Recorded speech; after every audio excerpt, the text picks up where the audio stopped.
আমায় ডেকো একা বিকেলে, কখনো কোনো ব্যথা পেলে। আমায় রেখো প্রিয় প্রহরে, যখনই মন কেমন করে।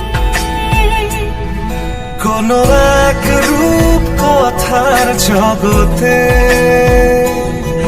তুমি তো এসেছো আমারই হতে।